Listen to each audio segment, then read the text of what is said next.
I had had symptoms probably for about 2.5 years prior to my diagnosis. I kept on going backwards and forwards to the doctors with abdominal pain and backache and extreme tiredness. I remember the doctor saying to me, trying to reassure me that she thought it was just a tummy bug or some sort of stomach infection. I went to the doctors over the course of the few years probably about 20 times, but in the last year it was, I think, once a month. It wasn't until my 5th visit to the GP in the 18-month period that anything ovarian was suggested, and then it was suggested that it could be an ovarian cyst. They thought it was a hemorrhagic cyst and went back, and then basically they found out that I had advanced ovarian cancer. When you're dealing with ovarian cancer, it's about speed. Speed equals life. If it had been picked up earlier from a scan, I would have had a lot less surgery than what I had done, for sure. We have to know our bodies well enough to know, actually, that's not normal for my body, or that's gone on too long. And it can happen young. It can happen young.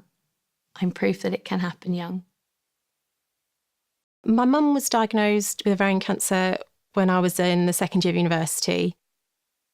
Knowing that I've got a BRCA mutation, it's something that's a bit of a cliche, that knowledge is power, but it truly is, because I've been able to make decisions that mean that I won't get breast cancer like my grandma did. And in a couple of years, I'll also have my ovaries removed as well to reduce my risk of ovarian cancer. It means that I can take preventative action and see my children grow up. BRCA has come from my grandfather's side of the family. He had 5 sisters. 2 died of breast cancer and 3 died of ovarian cancer. I'm almost now a voice for those women who came before me in my family who had no idea of a mutation that they carried that put them at risk of those cancers. If we'd have known that Pamela had the BRCA gene, we could have made the decision of elective surgery. Unfortunately, it was too late for Pamela, but once her sister became aware of what Pamela's journey was, she was tested, found she had the gene, and took elective surgery, ovaries out, mastectomy, and she'd been cancer-free. There is absolutely no doubt in my mind that early detection changed my diagnosis, changed my prognosis, saved my life. I do feel that I lost my 20s to cancer. My relationships with my friends were very different. The things that they were doing in their life wasn't what I was doing in my life. I was sort of just stuck in this cancer bubble. There was not an option for me to harvest any eggs. It was aggressive, so the treatment needed to happen quickly. So I can't have biological children. You have chemotherapy first, then you have surgery, then you have more chemotherapy. And then you're told, we've done a good job. You don't have any cancer at the moment, but most likely story is it'll come back. Looking back at Pamela, she was ravaged by cancer, but the treatment had absolutely destroyed her.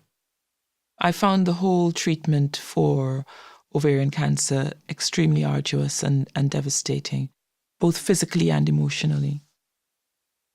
Even once the treatment is over, once you're told you're in remission, it's not really the end. It's always there. It's always in the back of your mind. I was invited to go to a talk at the Ovarian Cancer Action Research Centre. Up until that point, I'd researched so much myself. So many people I came across, I seemed to know more than they did, which was crazy. But at the research centre, it was like, wow, it was mind-blowing what was going on there. And I thought, right, I want to contribute to this. I'm going to start fundraising and it's going to go there. Just after chemotherapy started, I thought to myself, that's what I'm going to do. I'm going to fundraise. I'm going to raise awareness. And I think that was the thing that really, really helped me. If what I'm doing with Ovarian Cancer Action in my awareness raising can prevent one other woman going through the journey that I've had to go through, then job done.